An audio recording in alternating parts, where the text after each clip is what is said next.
Hello, friends.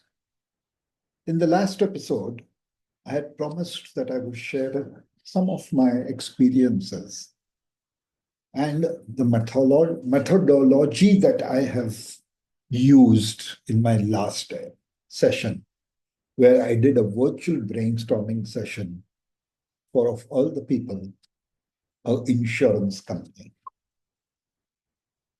As I said in the last episode, this is a topic which is of much interest to me because the results I have got have been far better than what I had expected. Okay, so today I have this habit of making notes. So a lot of the content, in fact, most of the content I am presenting to you in each of my episodes is something that I have picked up from my personal experiences, my consultancies, my other talks that I have done or listened to. Okay. So I made some notes on how I changed things from my first virtual brainstorming session till the last one, which I did about 3 months back. Okay. So, how did I go about it is what we're going to talk about today. And hopefully that will help you because, as I said, the results I got were far better than what I expected, even from a live. In fact, there are some distinct advantages of doing it virtually rather than doing it live. Okay.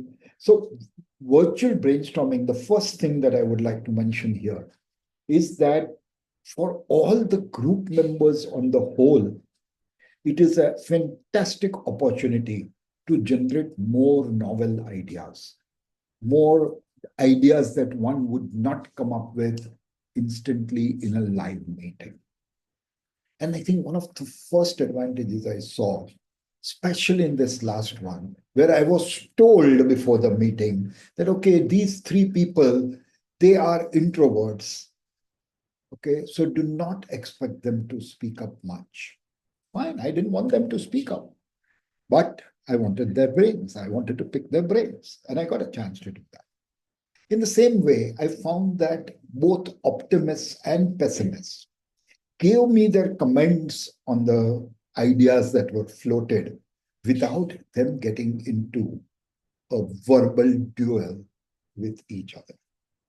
And at the end of the day, whether it was a manager or one of the normal employees who is still striving to be a manager, they were all able to contribute positively without fear.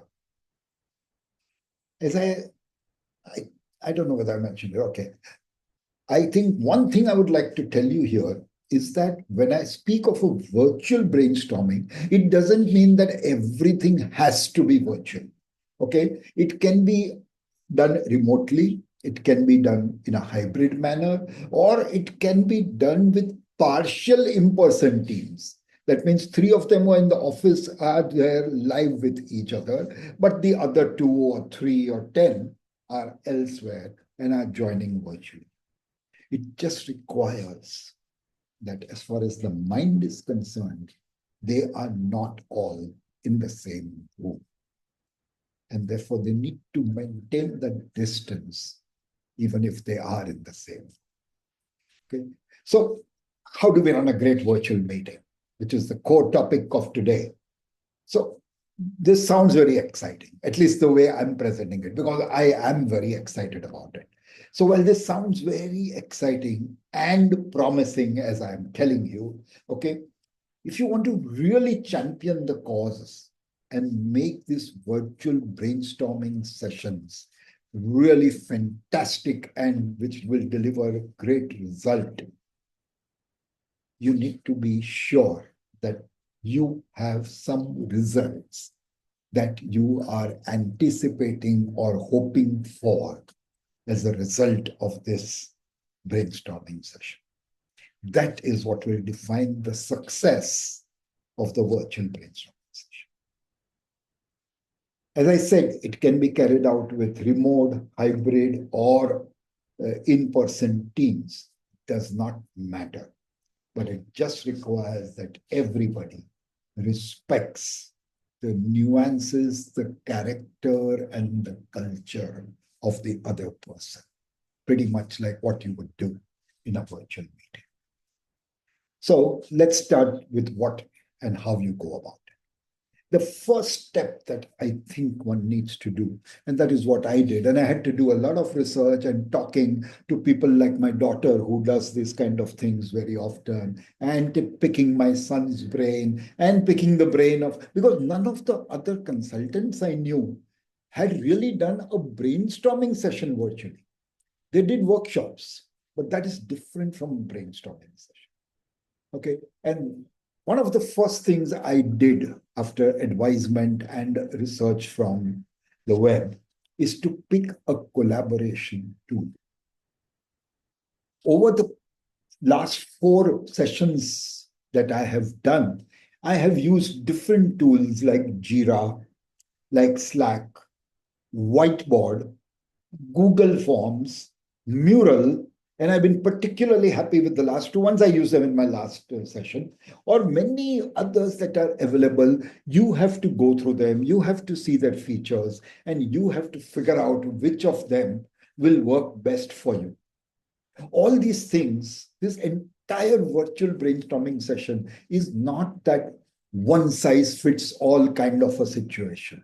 Every single step of it has to be done the way you are comfortable, the way you are conducting the meeting, depending on the kind of participants who are joining the meeting, depending on the location of the participants who are joining the meeting. So it has to be customized for everything. Like the last session I did, as I said, for an insurance company. Okay, there were participants from Delhi, Chennai, Bangalore, Bombay, and Pune. And even from Bombay, where I did the session, out of the 12 participants, only 8 were there in person live. The other 4 were joining from their office because some people needed to be in the office. Okay, so you have to find a collaboration tool that is going to suit your requirements and be apt for the kind of process you are going to finally follow for doing this session. Once you have this, you told the team to start downloading it or installing it or whatever else is that they need to do, and get them a little familiarized with it. You should do one, well, it's not a brainstorming session, you should do one training session kind of thing, okay, so that they are all a little up to speed on what they really need to do and what features we are going to focus on while using those tools. Once this is done, the next step is to generate and organize ideas. That's what the brainstorming is all about. You need to generate ideas, you need to organize the ideas, and then finally you need to discuss it. And so there's no magic here, but the process is magical and the results are magical. Okay, so you need to generate and organize ideas. Now, what I have learned, well, I know not learned, I did it even in my first thing, is that I send out an agenda in advance saying that, okay, over the next 5 times that we are going to meet, this is the agenda that we are going to discuss, and these are the deliverables I hope to get at the end of the sessions and take back and start implementing them. So by sending out this agenda in advance, it gives all the participants time to independently think before they come into the live session on what are the possibilities that can be featured so that it can get a hearing in the room. So it will get them time to do some independent thinking even before the session starts. And I have found that doing this, one of the biggest advantages is that at the end of the day, we save a lot of time during the actual sessions because people are ready with it. They are not putting on their thinking caps at that time. They are not thinking on their feet at that time. They probably have notes which may be scribbled for all you know, but they know which points to highlight and which points to use during the course of the meeting. So it saves you a lot of time.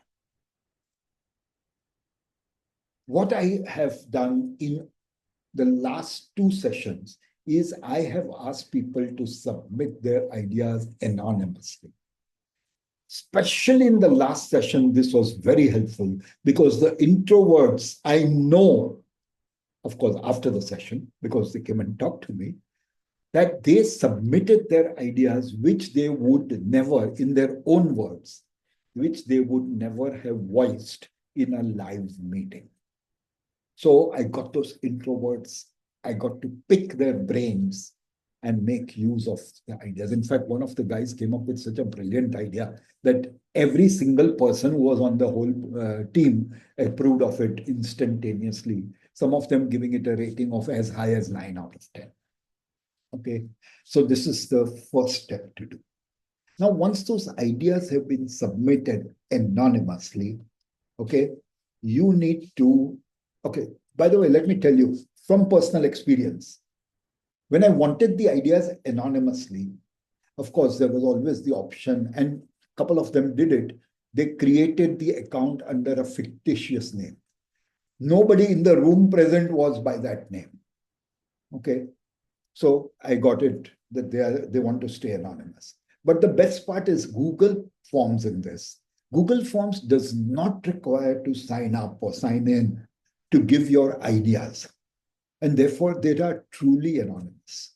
From every one of them, they can be anonymous. Here we had a hybrid. Some of them didn't give their names, some of them gave their names. But with Google Forms, everybody can this thing. And this is one of the things you should tell them when you are doing the training session. Okay, so you need to get all the ideas from them anonymously as far as possible. And you need to collect all of them. There will be repetitions, but a repetition means that more than one person feels that it's a great idea. And there may be contradictions. And that's the best thing to have contradictions here rather than a verbal duel at a live match. Okay, so whether it is contradictory, whether it is repetitive, you need to note down every single idea that comes. If it comes twice, mark it saying that this has come twice. Okay. Now, once you have all of this and you start organizing the ideas, you have to remember that. Supposing you're running a real-time meeting, then all this previous thing that we just spoke of is not possible. Okay, so in that case, as soon as the meeting starts, you need to give the team 10 minutes, but you have circulated the agenda in advance. So you need to give the team 10 or 15 minutes to get onto the platform that you are using and list down the ideas that they have come up with. Okay, you need to give them some time to add it to the thing. Okay, so that the collaboration tool that is there will have all the ideas featured. Okay. As we are talking during the session, there may be people who come up with some fresh idea. Allow them to add it to that thing and take it up for discussion, for analysis, whatever it is, the steps you're going to follow next. Okay. Now, when choosing the tool, I would like to point out here that you must choose a tool that has multiple options or preferences that one can set up for how your whiteboard or your blackboard, so to say, would look as the session progresses. Okay, it should be able to map the ideas, create a flow chart going to various stages. You can put sticky notes along the path. All of these facilities are there in various of platforms that we are talking of, and you have to select what, depending on how you are going to use it. Okay, so my recommendation is that before choosing the platform, we're going a step back. Before choosing the platform, get somebody and you yourself go through those platform features to decide which one is going to work best for you. Now, of course, as you running the system, you should know well in advance how you are going to conduct the whole brainstorming session. Okay. Now, once this is done and all the ideas are listed, stop it. At that stage, nobody adds an idea. After that, take a 10-minute break, 15-minute break if necessary, depending on the number of ideas, where people can sit and mull over all those ideas over a cup of coffee or tea. No alcohol. Okay. So once you have given them that 5-10 minutes or whatever it is that you want to give, depending on the number of ideas, okay, get your team to start voting. Voting can be, it's not voting meaning yes or no kind of thing, or it's not that out of the 20 ideas, you're going to choose one or two. No. What you're going to do is to ask people to comment on each idea. This also can be done anonymously. Okay. As I said, just start take all this thing, create an account which has with any fictional name. Okay. You need to ask them to comment on each of the ideas. You ask them to rate each of the ideas, and finally to vote on each of the ideas. Now, all of this can be very subjective. So when you come to the rating and the voting part of it, it would be helpful for you to set up certain guidelines and tell them, okay, as far as this project is concerned, the ideas we are looking for, these are the important parameters. It can be the novelty of the idea. It can be the practicality of the idea. It can be how useful it is going to be to the consumer. It can be how disruptive it is and how it's going to give you an unfair advantage over your competitors. And ask them to rate it on a scale of 1 to 10. And this tally is what is going to determine how many and how much the team thinks of that as being a great idea. So these parameters is something you will decide depending on the kind of innovation that you are brainstorming on. Now, once you have all the responsibilities or all the responses, there will be times, and it has happened to me once, where I found at the end of the day, although we voted and we got some scores, the highest score I think was something like 4 or 5 out of 10. I realized that, okay, none of the ideas is something where we goes with a bang and say, yep, this is it. So if you feel that such was the case, what we did, and I think it is anybody will do that, we had another idea storming session a couple of hours later. We were at an offsite, so everything was being done because there were a lot of people who were joining from all over the country. Okay, so the team members can do another idea sharing, or they can sit down, re-evaluate, re-comment, re-rate, and re-vote on the same ideas if there are no new ideas that are coming up. Okay. Once this is done, and you come up with that short list of ideas, 2, 3, 4 of them, which merit further discussion, then you need to meet to discuss these 4 or 5 or 3 ideas. Okay. And for this, my first recommendation is to do the first kickoff session. It may have more than 1, 2, 3 sessions, okay? Because we are going to plan a roadmap and various other things. But I recommend that the first kickoff session should be done live. For remote teams, it should be done on a real-time video call where all of them are present. You will have teams that are working in different times. And I understand it may be impossible to get everybody on at the same time. But figure out a time that suits the maximum number of people so that you have maximum participation, and do that at that session. Record it and send it to the people who were not able to participate. Ask them to give in their comments. Okay. And for hybrid teams, what I recommend is that, okay, on the first 3 sessions, you do everything virtual. But if for the last session, especially the kickoff session, if you can get them all in the same room, there will be nothing like it. That would be the best thing. And I can definitely recommend taking that path. Okay. And why are we doing this? This is because it is very, very challenging to discuss the feedback and decide which ideas you want to finalize and go ahead with. So meeting in person will help reduce misunderstandings because there will be instant back and forth, and you will be able, yes, of course, everybody has to maintain their cool and be professional. Okay. And it will encourage people, or you should be encouraging people to distance themselves from their own ideas so that personalities and politics don't get in the way. And that is why I keep insisting on this anonymous thing. Okay, we don't want personalities clashing, or we don't want politics working when you are brainstorming on something that can be critical to the organization. To summarize, you need to try to minimize the personalities and politics that get in the way. You need to stay focused consistently, constantly on the stated goals of the problem that your innovation has to solve. Okay. Use anonymity as far as possible. Use evaluations also, do evaluations also anonymously to ensure that it is only the good ideas that come up on the top. Okay.